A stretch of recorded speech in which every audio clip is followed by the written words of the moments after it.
YouTubers are a unique type of celebrity mainly because the majority of them have dedicated fan bases that watch them grow up and change their content over the years. Some of the original YouTubers have fallen to the wayside while others thrive on top. But before we dive into today's video, we need you to do us a big favor and tap that like button so that YouTube knows that you're engaging with us. Now with that out of the way, let's just dive right into today's top 10. Coming in number 10, PewDiePie. Since starting his career on YouTube, Felix has garnered 110 million subscribers. Born and raised in Sweden, Felix started his YouTube channel in 2010 and mainly posted videos of him playing video games. Over the years, his popularity on YouTube and extensive media coverage have made him one of the most noted online personalities and content creators. Due to this audience and media attention, his coverage of indie games has even created an Oprah effect, boosting sales for the titles that he played. However, with his channel's growth, his content has also become more diverse over the years. In addition to his Let's Play videos, he also uploads vlogs, comedy shorts, and formatted shows. Not to mention he has also uploaded music videos and worked with plenty of other artists on collaborative projects. Felix is a shining example of someone who, while looking completely different from when they started, still holds a piece of who they were and what made him famous in the first place. Coming in number 9, Trisha Paytas. Born in California and raised in Illinois before relocating back to Los Angeles in their teens, Trisha started their YouTube channel in 2006. Along with stripping and acting on the side, Paytas began to gain some success online after several videos went viral. To date, their channel currently has just over 5 million subscribers, but Trisha and their content has certainly gone through a lot of transformations. When Paytas started, it was all about counting down the days to the Quentin Tarantino film Inglourious Basterds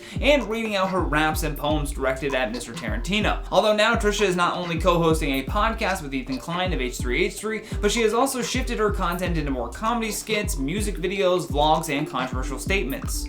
Can't forget those. Coming in number 8, Felix DeFranco. Sometimes known online as Philly D, Felix DeFranco started his YouTube channel during his finals at East Carolina University on September 15, 2006. Phil has really grown a lot over the years in a way that you love to see. Before the YouTube Partner Program, he mainly relied on donations from his viewers after claiming to have run out of money and selling everything except for his Mac, camera, and clothes to keep his channel going. His commitment to his news show would lead to the LA Times even referring to him as the Walter Cronkite for the YouTube generation. Currently, his channel has just over 6.3 million subscribers, and there's a good reason for that. Phil has become one of the most trusted news sources on YouTube, and with his comedic yet informative takes, he cuts out all of the fluff and gets right to the point. Not only has he grown this news channel though, but Phil has also started his own interview show called A Conversation With, which currently has 289,000 subscribers. Coming in number 7, Tana Mojo. Born and raised in Las Vegas, Nevada, Tana Mojo has certainly changed a lot over the years. Currently, she has 5.48 million subscribers, and that is mostly due to her storytime videos that made her famous, where she would tell dramatic tales and anecdotes from her life. Although early on, it was controversy that really drove views to her channel.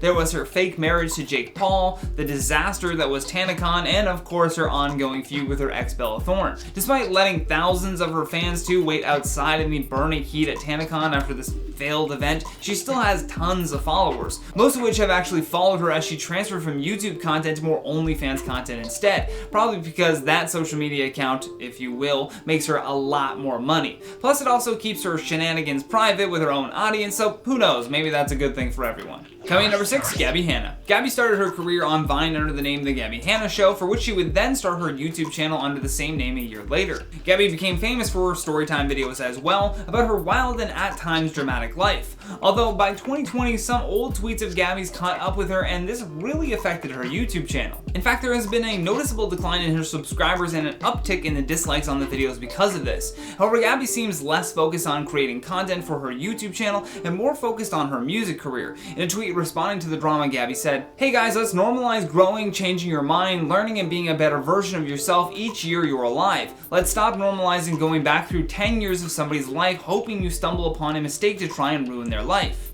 Coming in number 5, Lily Singh. Lily Singh's channel has garnered nearly 15 million subscribers, and her tagline is "Good vibes live here." Unfortunately, after leaving YouTube to become a talk show host, her fans only got bad vibes from this YouTuber. Many fans of Lily were with her in the early days, but then as they began to grow up, they soon realized that Lily wasn't really evolving with them. A lot of her common complaints have been that her content has become rather stale over the years. However, now with her show coming to an end, I mean, who knows what could be in store for Lily Singh. Her YouTube channel seems active again, but it will definitely take her some time to kind of regain that massive audience that she once had. She has been uploading more relevant parody videos and comedy sketches, so 2021 could be a big turnaround year for Lily Singh. Now, speaking of someone who is definitely going to have a hard time turning things around, coming in at number 4, David Dobrik. I think everyone is capable of learning from their mistakes, but for David Dobrik, it's going to be a while before people are willing to watch his content again. Something about the way that he reacted to the initial story involving Dirty Dom has left a bad taste in a lot of people's mouths. This incident may have even soiled the idea of having a vlog squad type group anymore. With so many personalities and constantly walking that thin line of reality and entertainment, something is always bound to go wrong. David did say in his second apology video that he would be taking a break from social media, but that he also loved creating content, so you know that he will just be patiently waiting for this bad press to blow over before he comes back to YouTube. Although in our opinion, he should probably just stay on Facebook because his videos seem to be doing well over there and nobody even cares about the Jeff Wittig stuff, which is just absolutely mind-blowing.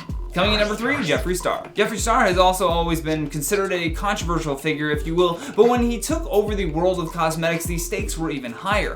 Although he has had plenty of feuds in the past, it was his beef with Laura Lee that became the most dramatic. To make matters worse for his career, Star wore cornrows for one of his Jeffree Star cosmetic campaigns, and the general public was, well, less than amused. Not too long after that, fellow YouTuber Thomas Halbert made a video about racism in the beauty community and alluded to Star's involvement without actually mentioning his name. Jeffree then responded with text messages that he believed would clear his name, but in return Thomas exposed Star for blackmailing his friends, which then just completely flipped the table. It made it a whole new conversation about the kind of dirt that Jeffree Star had on people. Apparently he had actually made a compilation video of YouTubers being problematic behind the scenes and would threaten to expose them if things didn't go the way that he wanted to. I mean, it's been an interesting decade for Jeffree Star, let's just say that. Coming in number 2, Jake Paul. Whether or not you've ever enjoyed Jake Paul's content, he certainly has built an impressive fan base over the years simply by acting like a maniac. He's garnered over 20 million subscribers on YouTube, most of which truly love the content that he has posted over the years. However, now Jake is moving beyond just YouTube content. He's doing music videos, he's promoting himself at boxing events, and even making news headlines for stealing Floyd Mayweather's hat. He has changed a lot over the years, but somehow remained to be the problem child of YouTube.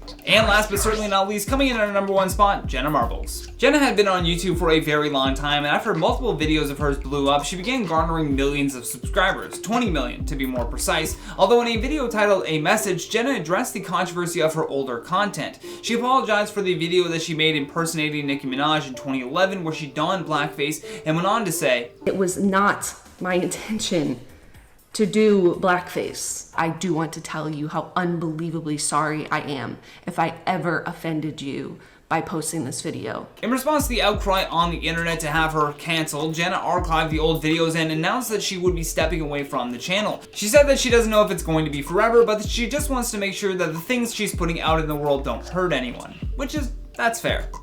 Either way, guys, that has been the top 10 YouTubers who look completely different now, but before we get it out of here, I'm going to check out some of your comments from the video titled Kylie Jenner accused of bullying by TikTok influencer. Antisocial Butterfly says, in the words of Bailey Sarian, get better idols, or whatever the quote says.